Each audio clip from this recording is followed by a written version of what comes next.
Akala nila ay tuluyan na siyang gumuho.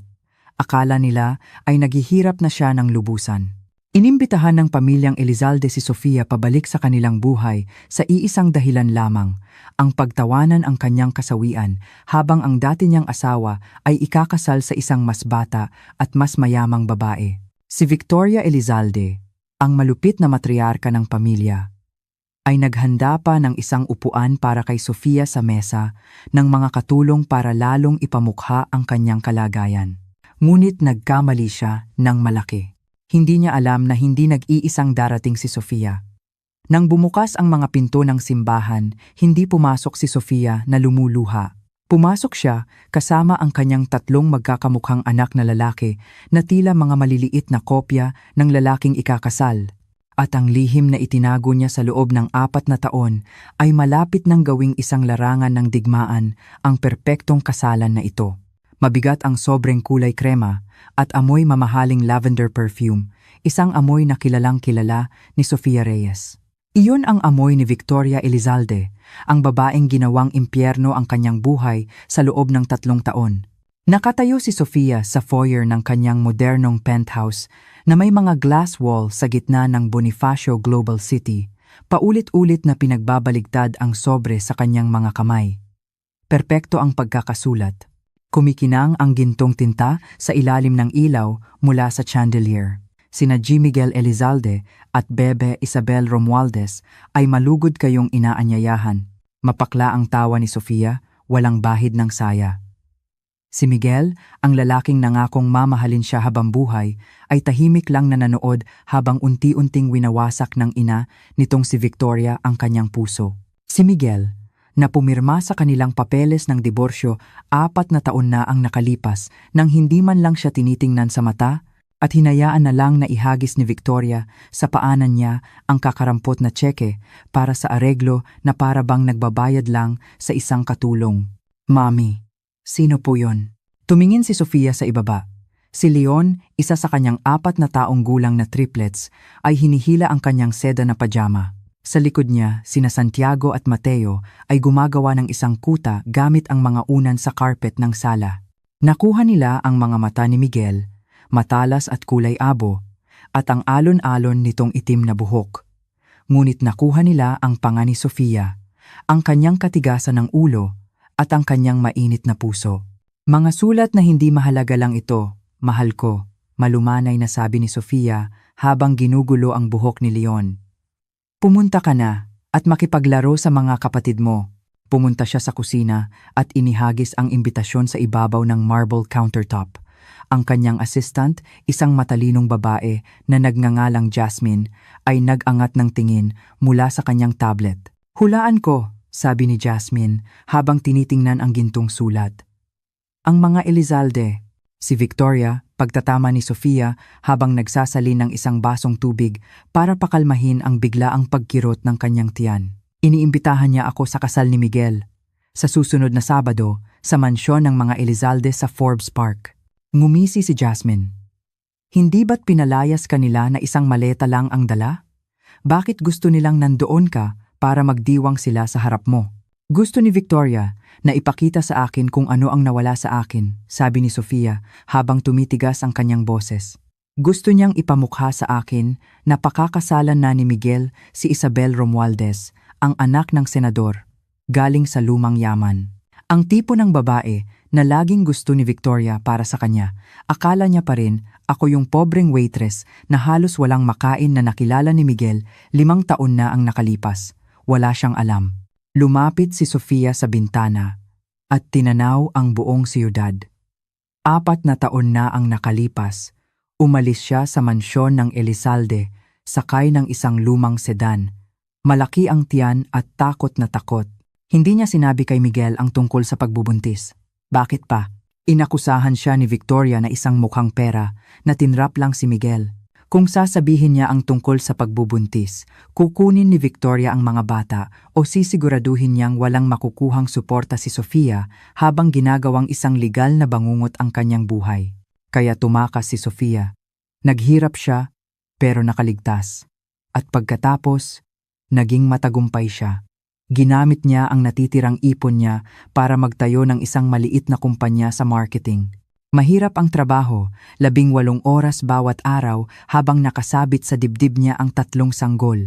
Ngunit dumating ang kanyang swerte, isang viral na ad campaign para sa isang higanteng kumpanya ng teknolohiya ang nagpasikat sa kanyang pangalan. Tapos isa pang kontrata. Ngayon, si Sofia Reyes ay hindi na lang isang waitress. Siya ang CEO ng Reyes and Associates, isa sa pinakahinahangaang kumpanya sa pagkonsulta sa branding sa bansa. Ang kanyang kabuang yaman ay marahil triple na ng paunti-unting yaman ng mga Elizalde kahit hindi nila ito alam.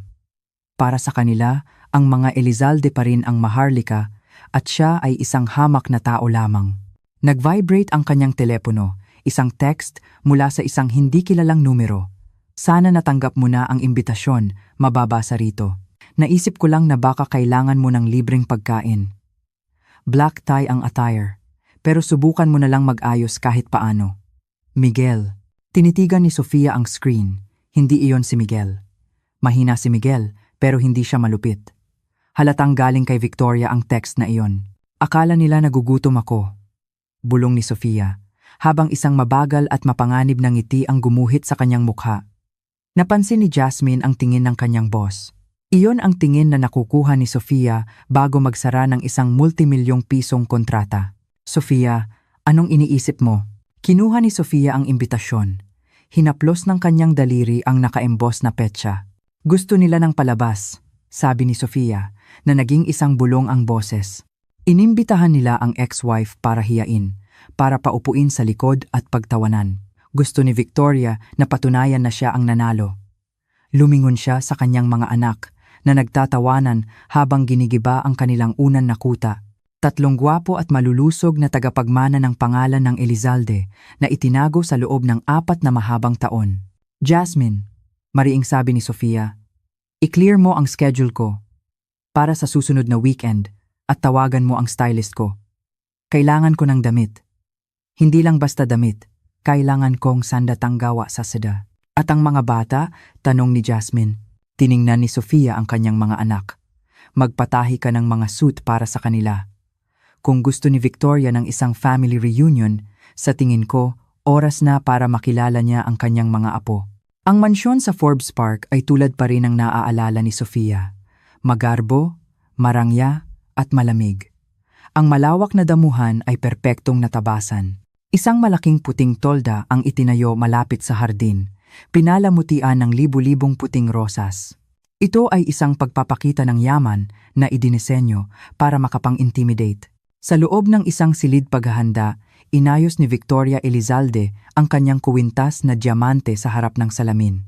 Siya ay 60 taong gulang na, ngunit mukhang 50 lang dahil sa cosmetic surgery. Matalas ang kanyang mga mata, parang isang mandaragit. Nandito na ba siya? Tanong ni Victoria nang hindi lumilingon. Si Miguel, na nakatayo sa tabi ng bintana sa kanyang tuksedo, ay mukhang maputla. Pinaikot-ikot niya ang kanyang baso ng whiskey, bahagyang nanginginig ang kanyang kamay. Hindi ko alam, ma. Sa tingin ko, masamang ideya pa rin ito.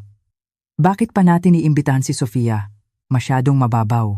Ito ay para magkaroon ng pagsasara, Miguel. Singhal ni Victoria, humarap sa kanya. Ito ay isang paalala. Perpekto si Isabel. Galing siya sa tamang pamilya. May mga koneksyon siya. Si Sofia ay isang pagkakamali, isang mantsa sa ating kasaysayan. Gusto kong makita mo siya ngayon sa kanyang murang damit, mukhang pagod at matanda. At gusto kong ma-realize mo kung gaano kalaki ang nailigtas ko sa iyo.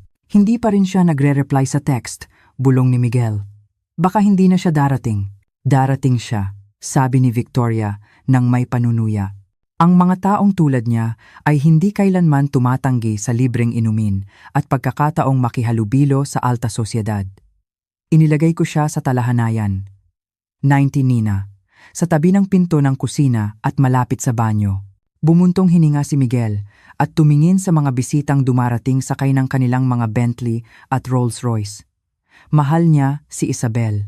Oo naman, maganda siya, ligtas at aprobado ng kanyang ina. Ngunit may isang maliit na bahagi sa kanya na naiisip pa rin si Sofia. Kung paano siya tumawa, kung paano niya siya tiningnan bago pumasok sa eksena ang pera at ang kanyang ina.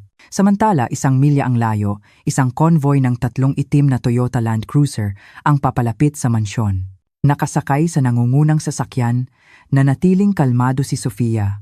Suot niya ang isang damit na mas mahal pa sa isang karaniwang kotse, isang custom-made na Versace gown na kulay emerald green na may bukas na likod at yumayakap sa kanyang katawan na parang likidong salamin. Ang kanyang buhok ay nakaayos sa isang sopistikadong paraan na nagpapakita ng mga kumikinang na hikaw na diamante sa bawat galaw. Ngunit ang mga tunay na nakakaagaw pansin ay nasa tabi niya. Sina Leon, Santiago at Mateo ay nakaupo sa kanilang mga car seat, mukhang maliliit na prinsipe. Nakaternong velvet suit sila. Si Leon ay naka-midnight blue, si Santiago ay naka-burgundy, at si Mateo ay naka-forest green. Mukha silang elegante, mukha silang makapangyarihan. Naaalala niyo ba ang pinraktis natin? Tanong ni Sofia habang nililingon sila. Maging magalang, sabi ni Leon. Huwag tatakbo, dagdag ni Santiago. Manatiling magkakasama. Pagtatapos ni Mateo. Mabubuting bata. Bumagal ang sasakyan pagdating sa security checkpoint sa gate ng property. Tumingin ang guwardiya na may hawak na clipboard sa bintana habang ibinababa ito ng driver. Pangalan? Sofia Reyes, sabi ng driver. Tiningnan ng guwardiya ang listahan. Kumunot ang noo niya. Mayroon akong isang Sofia Reyes na nakalista para sa shuttle service sa Paradahan B. Pinindot ni Sofia ang isang button at dahan-dahang bumaba ang bintana sa likod. Ibinaba niya ang kanyang designer sunglasses at diretsyong tumingin sa mata ng guwardiya. Buksan mo ang gate, mahinang sabi niya. Hindi iyon isang pakiusap. Ito ay isang utos na may awtoridad ng isang taong namumuno sa mga pagpupulong ng lupon.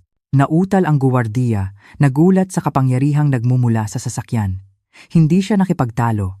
Sininyasan niya silang pumasok. Habang umaandar ang convoy sa mahabang graba na daanan, nagsimulang lumingon ang mga tao.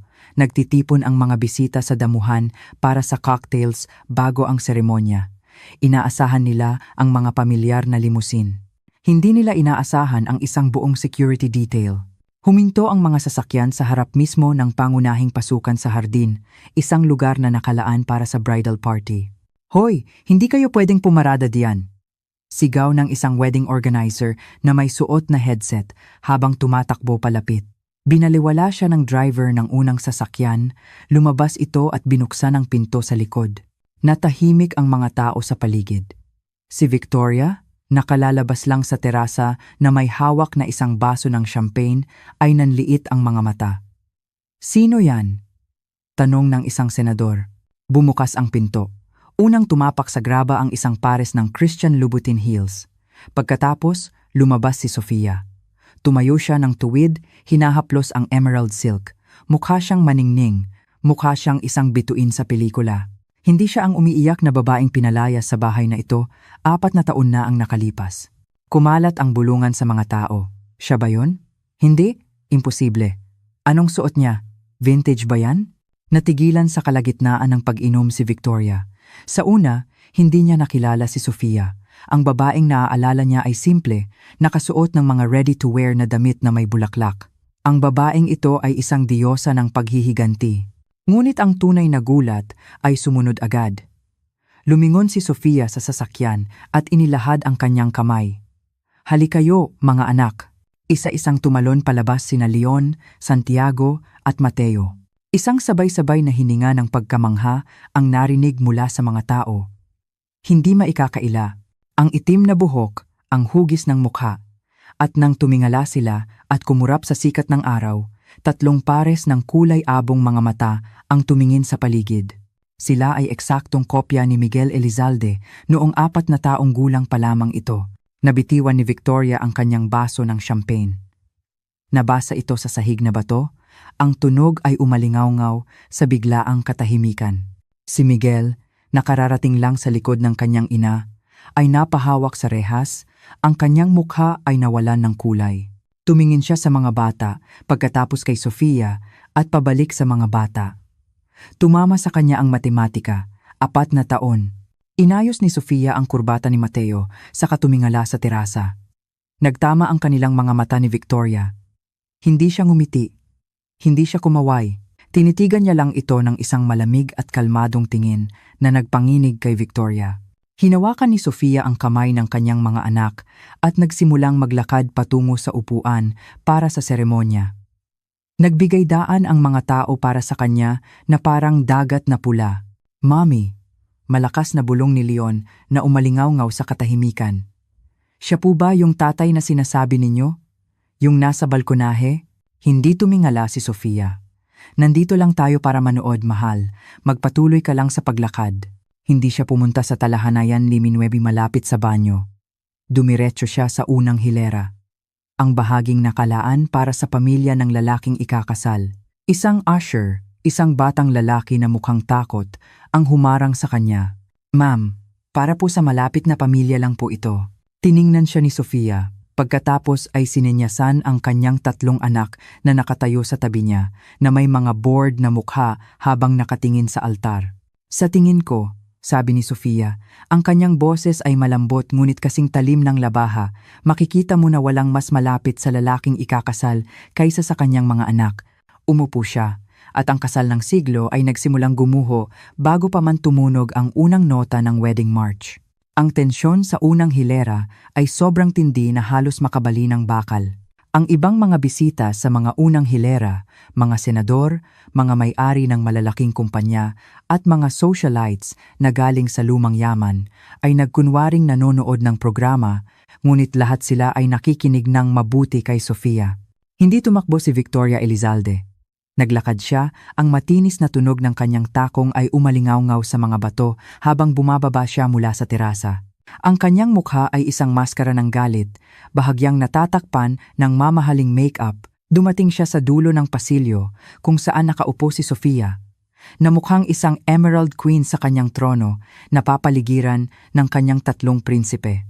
"Ano ang ibig sabihin nito?" Bulong ni Victoria, ang boses niya ay maliit at nanginginig. Yumuko siya, amoy champagne at desperasyon. "Paano mo nagawa ito? Inimbitahan kita para umupo sa likod at alamin ang iyong lugar, hindi para gawing sirko ang kasal ng anak ko." Hindi man lang inunat ni Sofia ang kanyang mga binti. Hinaplos niya ang velvet lapel ni Santiago. "Kumusta, Victoria? Mukhang stress ka. Bago ba yang surgeon mo?" Namula si Victoria. "Umalis ka. Ngayon din. Isama mo ang mga batang iyan at umalis ka bago kita ipakuyog sa mga gwardiya." "Hindi ko gagawin yan," kalmadong sabi ni Sofia, at sa wakas ay nag-angat ng tingin. Malamig ang kanyang mga mata. "Nagpadala ka ng imbitasyon. May kumpirmasyon ako ng pagdalo sa aking telepono. At tungkol sa pagpapakaladkad sa amin, gusto mo ba talagang gumawa ng eksena?" Tumingin ka sa paligid, Victoria. Nanunood ang senador. Nanunood si Hukom Cruz. Kapag hinawakan ng security mo kahit isang hibla ng buhok sa ulo ko o ng mga anak ko, idedemanda kita ng pananakit sa harap ng kalahati ng alta sosyedad ng Maynila, at ngayon may pera na akong manalo. Nag-atubili si Victoria. Tumingin siya sa paligid. Tama si Sofia. Nanunood ang mga bisita, gutom sa tsismis. Ang isang eksena ay magiging social suicide. "Sino sila?" bulong ni Victoria. Habang dumudulas ang tingin sa mga bata, hindi niya mapigilan. Ang pagkakahawig ay sumasampal sa kanyang mga sentido. "Mga date ko sila," simpleng sabi ni Sofia. Sakto namang dumating si Miguel sa dulo ng pasilyo. Mukha siyang taong papunta sa bitayan. Huminto siya mga 3 talampakan ang layo. Nakatitig sa triplets, si Mateo, ang pinakamatapang sa 3, ay tumingala kay Miguel. Itinagilid niya ang kanyang ulo, isang kilos na sobrang kamukha ni Miguel, kaya napasinghap ang mga taong malapit. "Mommy?" sabi ni Mateo, habang hinihila ang manggas ni Sofia. "Kamukha niya ako." Napapitlag si Miguel na parang sinampal. "Sofia," paos niyang sabi. Ang boses ay tuyo, wala na ang kayabangan na mayroon siya 4 na taon na ang nakalipas. "Sofia, sabihin mo sa akin, sila ba?" "Sila ba ano, Miguel?" tanong ni Sofia. Ang boses niya ay sapat na malakas para marinig ng unang 3 hilera. "Sila ba? Yung mga anak na ayaw mo?" "Ay hindi pala. Hindi mo alam ang tungkol sa kanila dahil masyado kang abala sa pagdadala ng iyong kabit sa ating kwarto bago pa matuyo ang tinta sa ating papeles ng diborsyo. Kabit? Bulong ng isang babae sa ikalawang hilera na may pananabik. Iyon ang kwentong sinubukan ni Victoria na itago na nagkakilala sina Katrina at Miguel pagkatapos na ng diborsyo. Hindi ko alam, sabi ni Miguel na parang nauutal. Tiningnan niya si Leon, tapos si Santiago, tapos si Mateo. Nakita niya ang kanyang panga, ang kanyang kilay. Nakita niya ang tatlong buhay na pamana ng Elizalde na nakatitig sa kanya. Nangingilid ang luha ni Miguel. Ilang taon na sila? 4, sabi ni Sofia. Kakaapat lang nila noong nakaraang linggo. Madali lang ba ang matematika, Miguel, o kailangan mo ng calculator? Ito ay isang panloloko, sabat ni Victoria, na pumagitna kay Miguel at sa mga bata. Hinawakan niya ang braso ni Miguel, ang kanyang mga kuko ay bumaon sa kanyang suit. Huwag kang maging tanga, Miguel. Inarkila niya sila. Pumunta siya sa isang acting agency para maghanap ng mga kamukha mo para lang sirain ang araw mo. Siya ay isang maliit, naiinggit at mapaghiganting mukhang pera. Nakakatakot si Lola, bulong ni Santiago kay Leon. Humagikgik sila. Lumingon si Victoria para samaan ng tingin ng bata. Ngunit natigilan, nakasimangot si Santiago. Isang partikular na simangot na nakikita ni Victoria sa mukha ng kanyang asawa sa loob ng 40 taon. Ito ay isang genetic marker na hindi mapepeke. Magsimula na tayo. Singhal ni Victoria, na pagtantong nawawalan na siya ng kontrol sa sitwasyon. Miguel, pumunta ka na sa altar. Magsisimula na ang musika. Sofia, kapag gumawa ka ng ingay kahit isang ingay lang, wawasakin kita. Ngumiti si Sofia, isang ngiti na hindi umabot sa kanyang mga mata. Hindi ko kailangang magsalita, Victoria. Ang katotohanan ay nagsasalita para sa sarili nito. Tumunog ang organ. Nagsimula ang wedding march. Halos itulak ni Victoria si Miguel patungo sa altar. Nag-aalangan siyang naglakad. Lumingon-lingon sa kanyang mga anak hanggang sa halos matisod siya sa mga flower arrangement. Pumwesto siya sa harap ng altar, ngunit hindi siya tumingin sa pasilyo para sa kanyang nobya. Nakatitig siya sa unang hilera.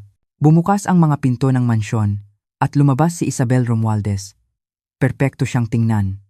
Ang kanyang damit ay isang custom-made na Vera Wang na gawa sa lace at tule na may mahabang buntot. May hawak siyang isang bouquet ng puting orchids. Ang kanyang ama, si Senador Romualdez, ay mukhang proud habang inaalalayan siya. Ngunit habang nagsisimula silang maglakad sa mahabang pasilyo, napansin ni Isabel na may mali. Karaniwan sa isang kasal, lahat ay nakatingin sa nobya. Ngumingiti ang mga bisita. Nagpupunas sila ng luha. Nagbubulungan sila kung gaano siya kaganda. Ngunit ngayon, kalahati ng mga bisita ay nakatingin sa unang hilera. Pinipilipit nila ang kanilang mga leeg para tingnan ang babaeng nakaberdeng damit at ang tatlong maliliit na bata. Pinanatili ni Isabel ang kanyang pekeng ngiti, ngunit sumulyap ang kanyang mga mata sa gilid. Sino yon? At bakit nakatitig sa kanila si Miguel? Dumating siya sa altar. Hinawakan ni Miguel ang kanyang kamay. Ngunit basang-basa ng pawis ang palad nito. Nanginginig siya. Okay ka lang ba? Bulong niya habang sinisimulan ng pari ang pambungad na panalangin. Oo, hingal ni Miguel, kahit mukha siyang masusuka. Ang pari, isang matandang obispo na kilala ang pamilyang Elizalde sa loob ng maraming dekada, ay nagsalita tungkol sa kabanalan at katapatan. Walang kabuluhan ang mga salita. Pagkatapos ay dumating ang katahimikan bago ang mga panata. Ang buong lugar ay naging tahimik, maliban sa tunog ng mga alon na humahampas sa mga bato sa ibaba. Nagugutom na ako, sabi ni Leon. Hindi ito isang sigaw. Isa lamang itong malinaw at bored na pahayag ng isang 4 na taong gulang sa isang tahimik na lugar. Shh! Mahinang sabi ni Sofia, at binigyan siya ng isang piraso ng biskit mula sa kanyang pitaka. Ang tunog ng pagmuya ay umalingaw-ngaw na parang putok ng baril. Si Victoria, na nakaupo sa upuan ng ina ng lalaking ikakasal sa kabilang panig ng pasilyo, ay mukhang sasabog na. Sininyasan niya ang isang guwardiya na nakatayo sa dilim. Gumawa siya ng isang kilos na parang pumuputol ng leeg. Palabasin sila. Nagsimulang maglakad ang guwardiya papunta kay Sofia. Nakita siya ni Sofia na paparating. Hindi siya natinag, simpleng tumayo lang siya. Ang kilos na iyon ay nagpagulat sa buong kongregasyon. Akala nila ay tututol siya. Maupo ka, bulong ni Victoria, na nakalimutan ng mag-ingat. Binaliwala siya ni Sofia. Tiningnan niya ang gwardiya, itinaas ang kanyang kamay para patigilin ito, at saka diretsong tumingin kay Miguel. Miguel, sabi ni Sofia. Hindi siya sumigaw, ngunit malinaw na umalingaw-ngaw ang kanyang boses. Pinapunta ng nanay mo ang isang guwardiya para kunin ang mga anak mo. Ganyan mo ba gustong simulan ang iyong pagsasama? Itinataboy muli ang sarili mong laman at dugo? Huminto sa pagsasalita ang pari. Binitiwan ni Isabel ang kamay ni Miguel. Mga anak? Ulit ni Isabel, ang boses niya ay matinis. Lumingon siya kay Miguel. Miguel, ano ang sinasabi niya? Kasungalingan yan! Sigaw ni Victoria habang tumatayo. Sinungaling siya! Guwardiya! Palabasin siya! Hindi ito kasinungalingan. Isang malalim na boses ang narinig mula sa likod ng tolda.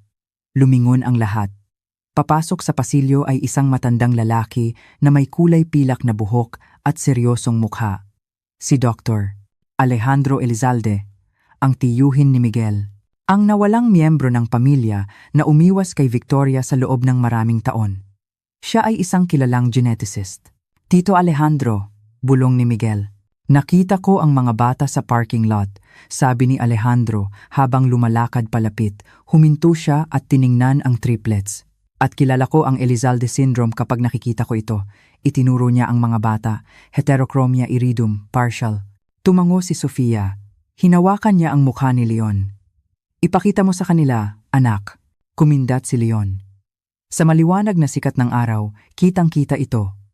Ang kaliwang mata niya ay matalas na kulay abo, ngunit may isang maliit na batik na ginto sa iris.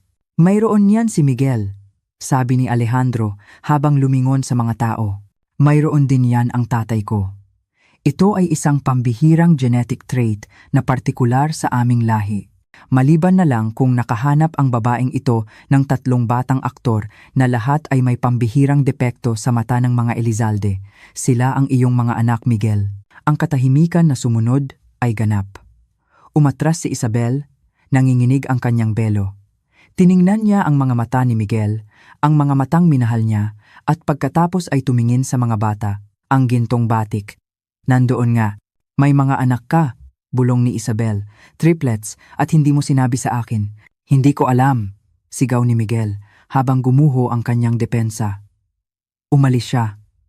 Hindi niya sinabi sa akin. Dahil pinagbantaan ako ng nanay mo, nawawasakin niya ako kung hindi ako aalis. Sabat ni Sofia, ang boses niya ay matalas at may autoridad. Dahil sinabi niya sa akin na basura ako. Dahil sinabi niya sa akin na hindi mo ako minahal. Buntis ako, Miguel. Natakot ako. At alam ko na kung malalaman ni Victoria, kukunin niya sila at palalakihin na maging katulad niya malamig, walang puso at malupit. Kaya iniligtas ko sila. Tiningnan niya ang mga bata na masayang kumakain ng crackers. Walang kamalay-malay na winasak nila ang isang dinastiya. Hindi ako pumunta rito para pigilan ang kasal. Malinis na pagsisinungaling ni Sofia. Pumunta ako dahil pinilit ni Victoria na gusto niyang magpasikat. Well, masasabi nating nagsimula na ang palabas. Tumayo si Senador Romualdez, ang ama ni Isabel. Siya ay isang malaking tao. Namumula sa galit. Lumakad siya patungo sa altar, hinawakan si Miguel sa lapels ng kanyang tuksedo, at itinulak ito patalikod. Nagdala ka ng kahihiyan sa anak ko, sigaw ng senador. Mayroon kang lihim na pamilya, mga anak sa labas. Hindi sila mga anak sa labas, pagtatama ni Sofia. Umalingaw-ngaw ang kanyang boses. Sila ay ipinaglihi sa loob ng kasal. Sila ang mga lehitimong tagapagmana ng yaman ng Elizalde. At ayon sa batas, may karapatan sila sa napakalaking halaga. Isang pigil na sigaw ang lumabas mula kay Victoria at napaupo siya sa kanyang silya, hawak ang kanyang dibdib, ngunit walang sumugod para tulungan siya. Masyado silang abala sa panonood ng trahedya. Tiningnan ni Isabel si Miguel, tapos si Sofia. Tiningnan niya ang mga bata. 3 magaganda at inosenteng paalala na habang buhay na nakatali si Miguel sa dati niyang asawa.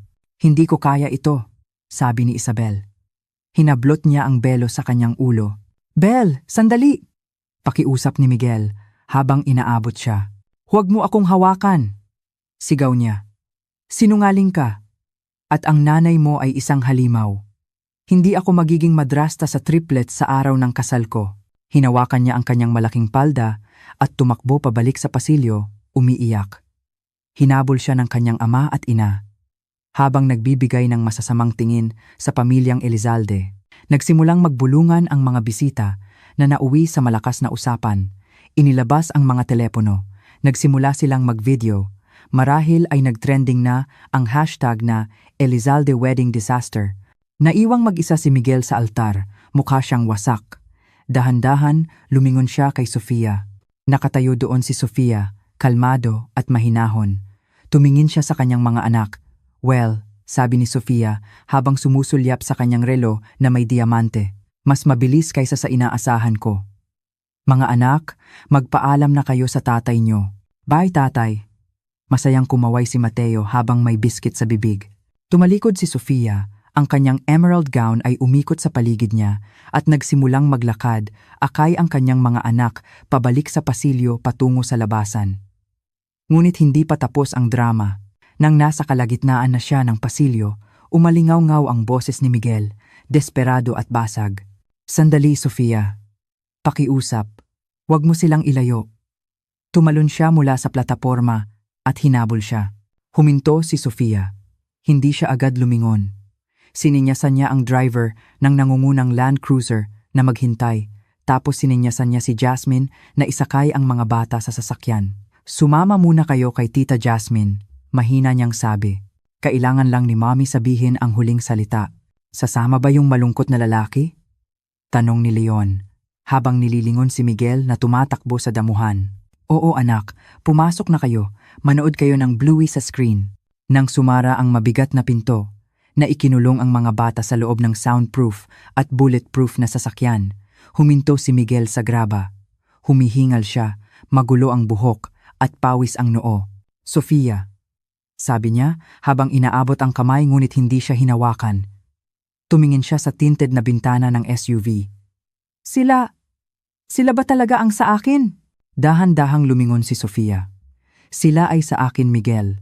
Ako ang nag-alaga sa kanila. Ako ang nagsilang sa kanila. Ako ang nagpakain sa kanila. Ako ang nagpuyat sa tabi nila noong nilalagnat sila. Ikaw, isa ka lang tagapagbigay ng similya." "Nandyan sana ako," umiiyak na sabi ni Miguel, nanginginig ang boses.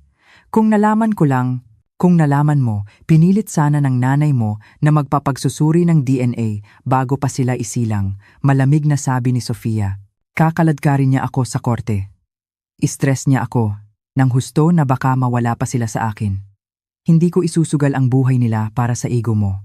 Dumating si Victoria, inaalalayan ng 2 guwardiya, ngunit hindi na siya sumisigaw. Humihingal siya, ang mukha niya ay puno ng kalkulasyon. Tiningnan niya ang mga mamahaling SUV, tunay na tiningnan sa unang pagkakataon. Napansin niya ang security detail. Napansin niya ang alahas ni Sofia. "Itinago mo ang mga apo ko," sabi ni Victoria. Ang boses niya ay mababa at mapanganib. "Ninakaw mo ang mga tagapagmana ng Elizalde. Pinrotektahan ko ang aking mga anak mula sa isang nakalalasong kapaligiran," pagtatama ni Sofia. Inayos ni Victoria ang kanyang sarili, hinahaplos ang kanyang damit. Naghahanda ang pating. "Ngayong lumabas na ang lihim, hindi mo na sila maitatago sa amin. Sila ay mga Elizalde. Kabilang sila sa hasyendang ito. Kailangan silang palakihin sa kanilang kultura, hindi sa kung saan mang lugar mo sila itinatago." Nakatira sila sa isang penthouse na tanaw ang buong BGC, tuyong sabi ni Sofia. Maayos ang buhay nila. Ngumisi si Victoria. "Wag na tayong maglokohan. Kilala kita, Sofia. Malamang nabubuhay ka sa credit card at sa kakarampot na sustento, nagpapanggap na mayaman para mapabilib kami. Pero magastos ang demanda. Magastos ang labanan para sa kustodiya." Lumapit si Victoria at inilabas ang kanyang checkbook mula sa pitaka. Ito ay isang power move na ginawa na niya ng libu-libong beses. "Maging practical tayo," sabi ni Victoria habang kiniklik ang kanyang ballpen. "Isa ka lang waitress sa puso. Gusto mo ng seguridad? Sige. Susulatan kita ngayon din ng tseke na nagkakahalaga ng 250 milyong piso. Bilang kapalit, pipirmahan mo ang buong kustodiya kay Miguel. Pwede kang bumisita. May bantay? Siyempre. Tuwing weekend, tuwing holiday. Tiningnan ni Miguel ang kanyang ina nang may pagkabigla. Ma, hindi mo sila mabibili. Manahimik ka, Miguel, sigaw ni Victoria. Inaayos ko ang gulo mo. Lumingon siya kay Sofia. 250 milyon. Pwede kang magsimula ulit. Maghanap ka ng lalaking para sa iyo. Hayaan mo na sa amin ang pagpapalaki sa kanila bilang alta sosyedad. Tinitigan ni Sofia ang checkbook. Pagkatapos ay nagsimula siyang tumawa. Hindi ito isang mapaklang tawa. Ito ay isang tunay na nakatutuwang tawa. 250 milyon? Tanong ni Sofia habang itinatagilid ang ulo. Victoria, ang cute mo naman. 500 milyon? Sabi ni Victoria habang naniningkit ang mga mata. Huwag mong subukan ang pasensya ko. Lumapit si Sofia na pumasok sa personal space ni Victoria. Ang mamahaling pabango niya ay nanaig sa amoy ng champagne ni Victoria. Victoria, kumita ako ng 500 milyon noong Martes bago mananghalian, bulong ni Sofia. Natigilan si Victoria. Ano? Ang kumpanya ko, ang Reyes and Associates, ay katatapos lang i-rebrand ang bagong merger ng Quantum Tech. Ang personal kong kabuang yaman ngayon ay nasa humigit kumulang 4 na bilyong piso at patuloy pang tumataas. Inabot ni Sofia ang kamay at marahang kinuha ang checkbook mula sa natutulalang kamay ni Victoria. Marahan niyang itinapik ito sa pisngi ni Victoria. Hindi ko kailangan ng pera mo. Kaya kong bilhin ang buong property na ito, sunugin, at gawing parking lot para sa mga empleyado ko nang hindi tinitingnan ang balanse ng bangko ko.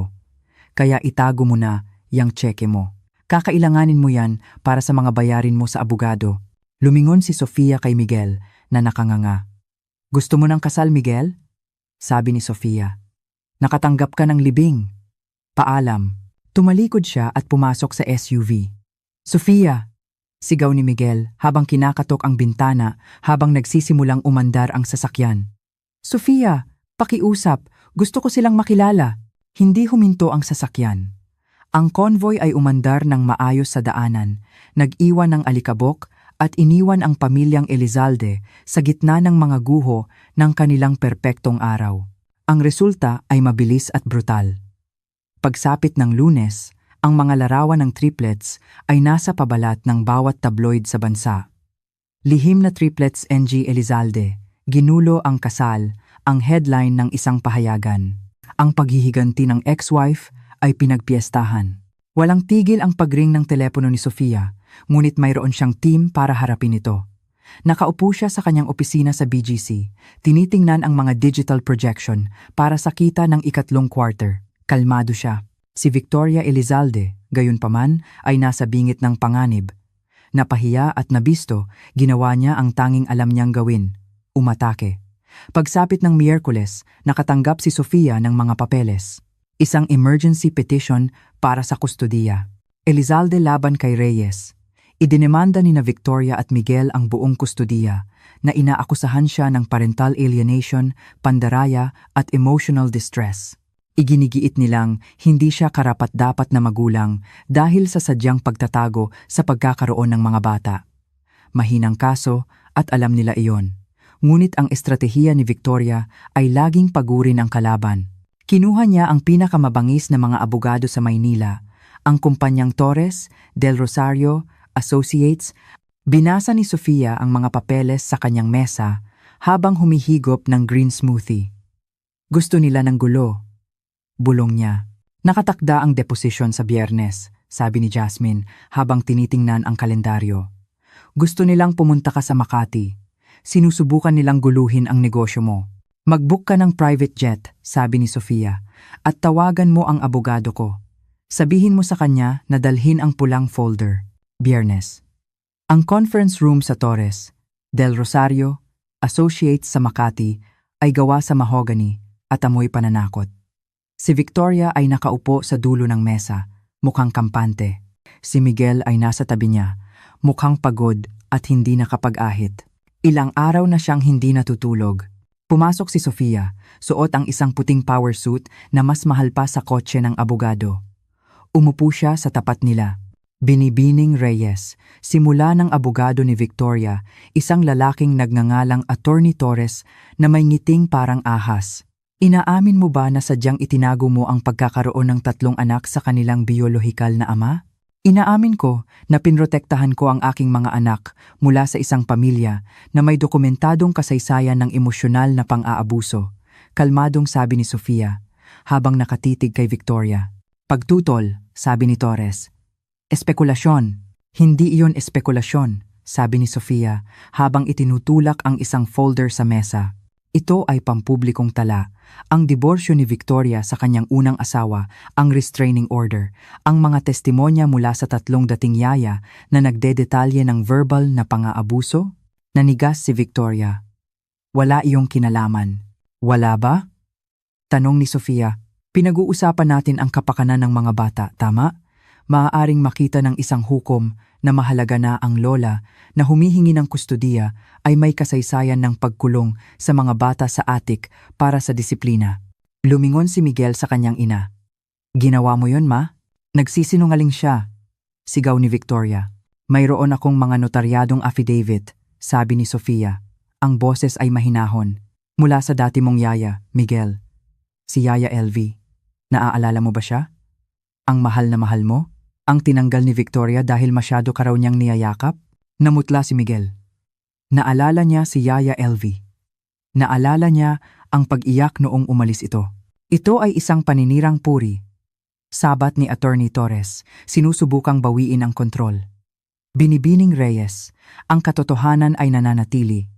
Ang pamilyang Elizalde ay isang lumang lahi.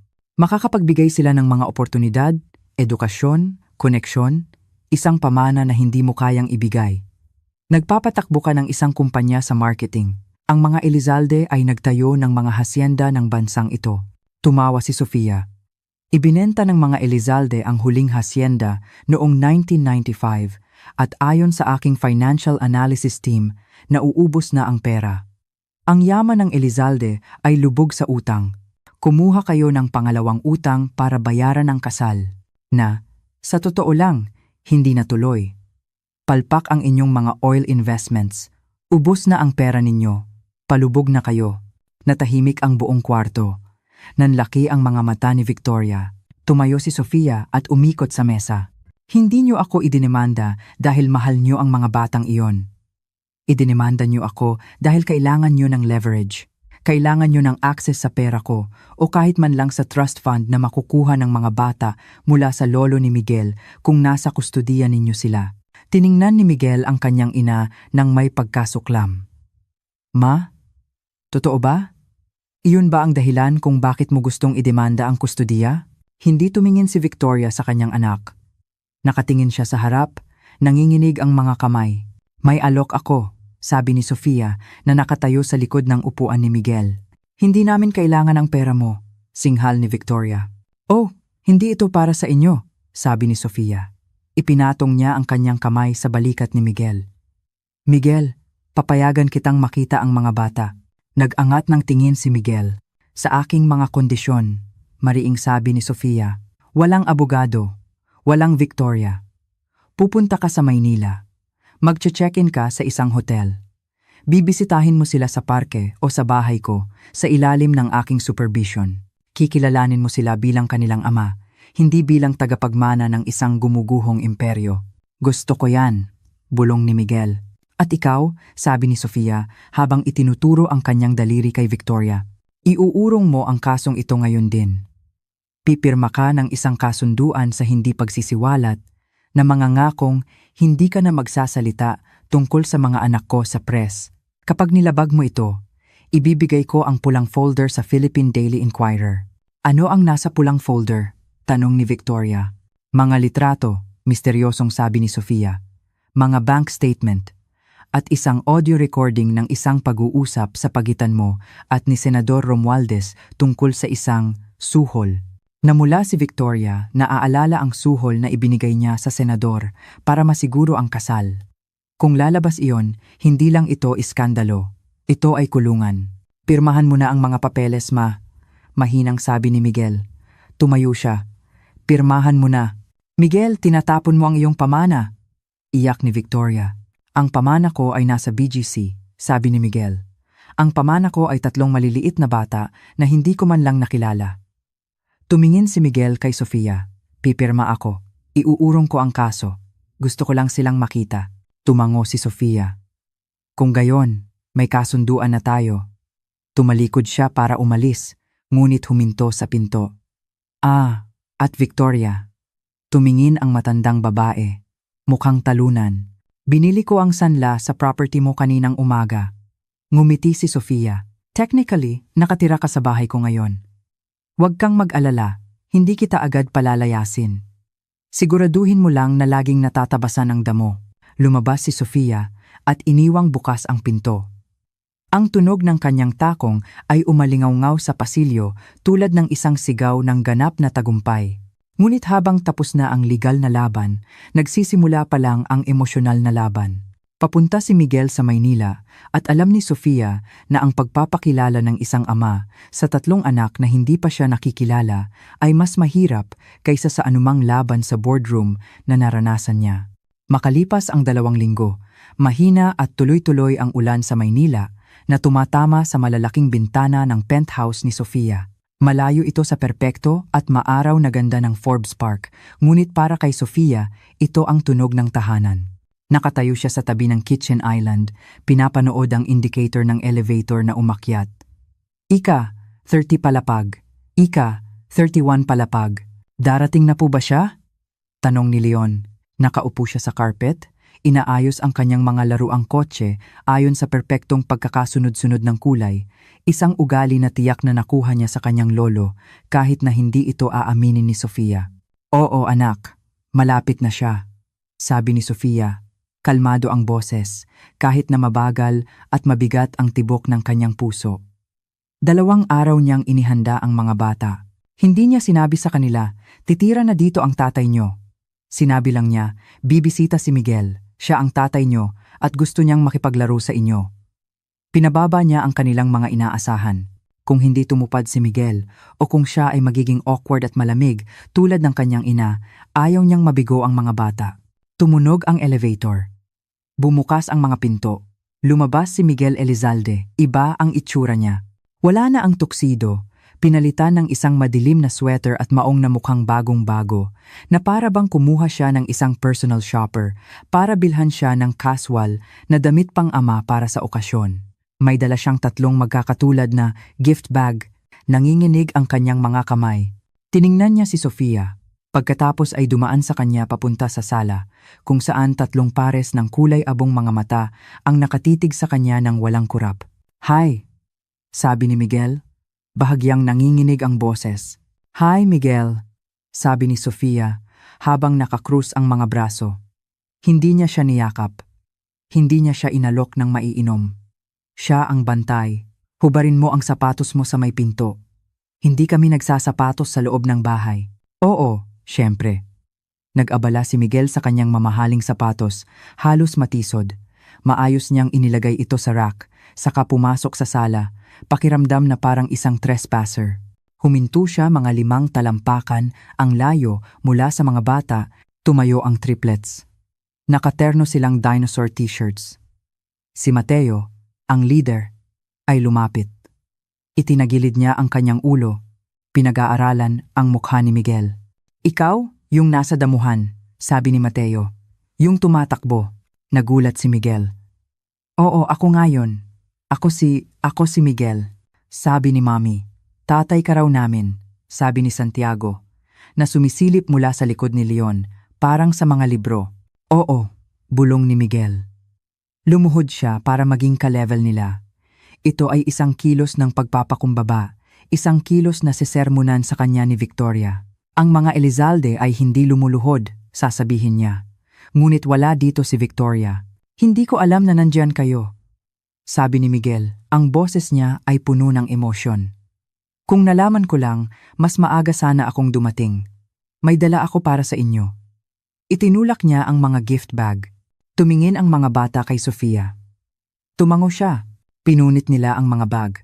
Sa loob ay may mga collectible na modelong tren. Mamahalin, marupok, hindi talaga para sa 4 na taong gulang. Tren! Sigaw ni Leon habang kinukuha ang locomotive. Agad niyang sinubukang igulong ito sa carpet at isang maliit na palamuti ang nabali. Ang unang instinct ni Miguel ay mapangiwi. Pinalaki siya sa isang museo kung saan bawal hawakan ang mga bagay, ngunit nahuli niya ang babalang tingin ni Sofia. Okay lang, mabilis na sabi ni Miguel. Dapat masira yan para maayos natin. Kaya mong ayusin? Tanong ni Leon habang inaabot ang piraso. Tiningnan ni Miguel ang maliit na piraso ng plastik. Hindi pa siya nakapag-ayos ng laruan sa buong buhay niya. Mayroon siyang mga tauhan para doon. Ngunit tiningnan niya ang umaasang mukha ng kanyang anak, isang salamin ng kanyang sarili. Pwede kong subukan, sabi ni Miguel. May pandikit ka ba? Ako, may pandikit. Sigaw ni Mateo at tumakbo sa isang drawer ng mga art supplies. Sa sumunod na oras, pinanood ni Sofia ang isang kakaibang eksena. Ang tagapagmana ng imperyo ng Elizalde, isang lalaking sinanay na mamahala ng mga korporasyon at akitin ng mga senador, ay nakaupo sa sahig, puno ng glitter glue. Sinusubukang ayusin ang isang laruang tren habang 3 maiingay na bata ang umaakyat sa kanya. Awkward siya. Hindi niya alam kung paano sila kausapin. Gumagamit siya ng malalalim na salita.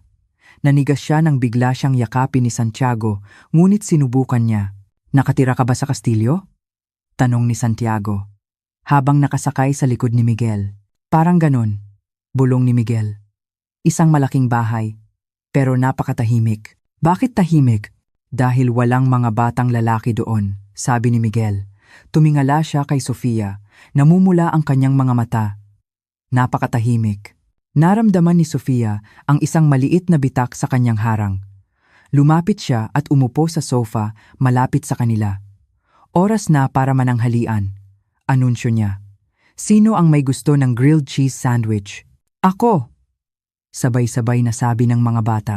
Ako rin, mahinang sabi ni Miguel. Kumain sila sa kitchen counter. Pinanood ni Miguel ang mga bata na kumain, na para bang nabighani sa paraan ng paghawak nila sa kanilang mga sandwich, sa paraan ng kanilang pagtawa, sa paraan ng pag-aagawan nila sa asul na baso.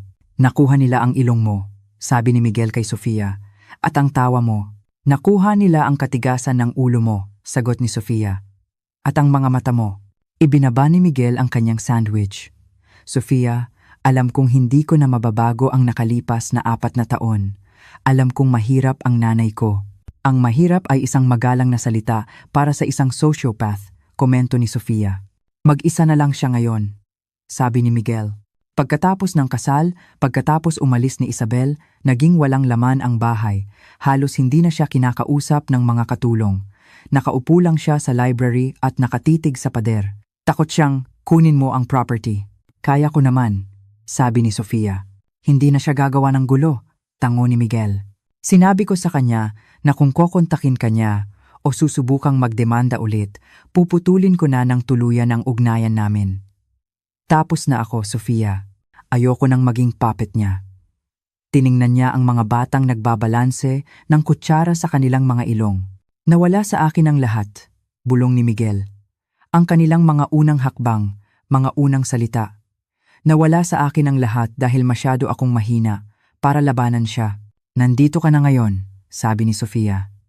Hindi ito pagpapatawad. Hindi pa. Ngunit ito ay isang pagkilala. Huwag mo silang pangakuan ng habambuhay, Miguel. Pangakuan mo lang sila ng susunod na Sabado. Pangako, sabi ni Miguel. Pupunta ako dito tuwing Sabado, lilipad ako, wala akong pakialam. Lilipat ako dito kung kailangan. Magsimula muna tayo sa Sabado, sabi ni Sofia. Habang lumilipas ang hapon, humina ang enerhiya ng mga bata. Oras na para sa siesta. Isa-isa, kinusot nila ang kanilang mga mata at yumakap kay Sofia. Binuhat ni Sofia si Santiago.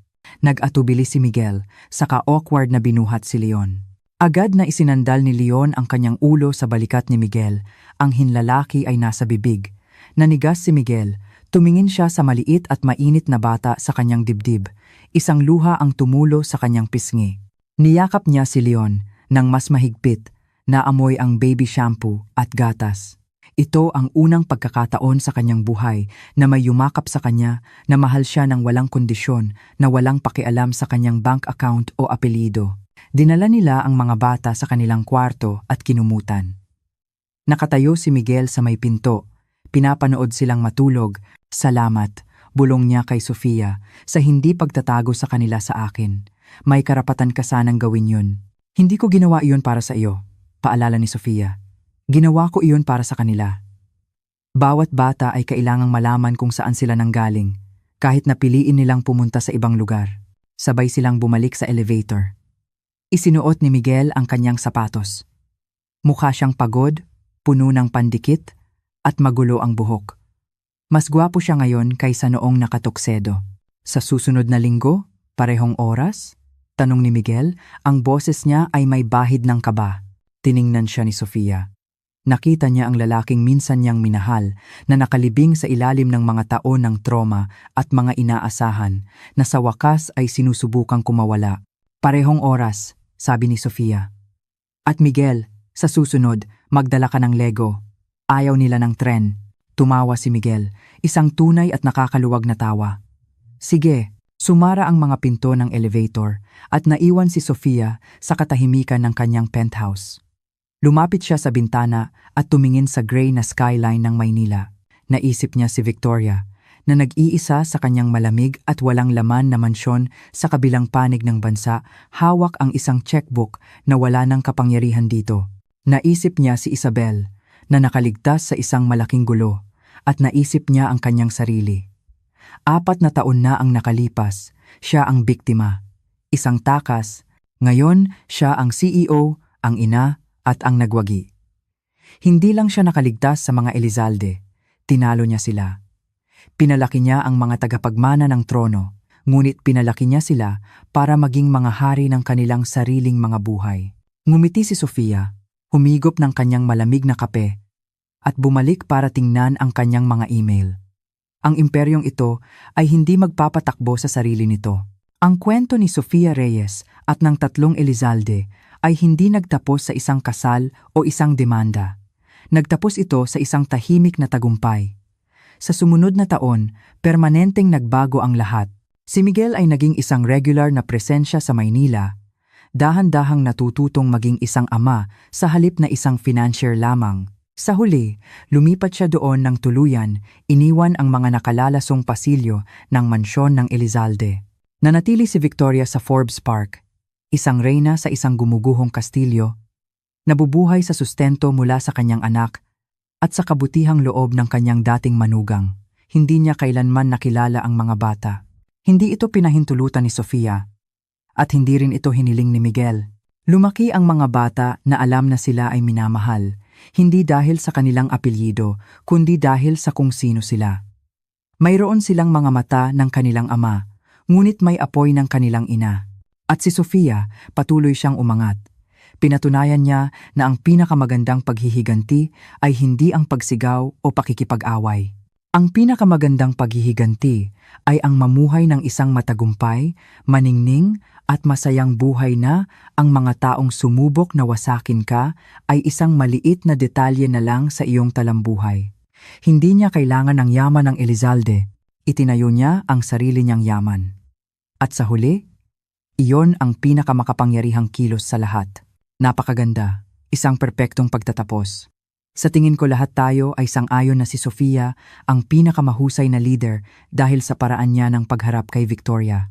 Ipinapakita nito na hindi mo dapat maliitin ang isang tao dahil lang sa hirap na dinaranas nila. Kung nagustuhan ninyo ang kwentong ito ng paghihiganti, pagtubos at 3 lihim na triplets, pindutin ang like button. Malaki ang naitutulong nito sa channel. Kung kayo si Sofia, ano ang gagawin ninyo? Papayagan niyo bang makita ni Miguel ang mga bata o itatago niyo na lang sila magpakailanman? Ipaalam sa akin sa mga komento sa ibaba. Binabasa ko lahat ng komento. At huwag kalimutang mag-subscribe at pindutin ang bell icon para hindi ninyo makaligtaan ang susunod na kwento. Sa susunod na linggo, mayroon akong isang napakagandang kwento tungkol sa isang bilyonaryo na nagpanggap bilang isang janitor sa sarili niyang kumpanya. Tiyak na ayaw ninyong makaligtaan iyon. Salamat sa panonood at magkita-kita tayo sa susunod na video. Akala nila ay tuluyan na siyang gumuho,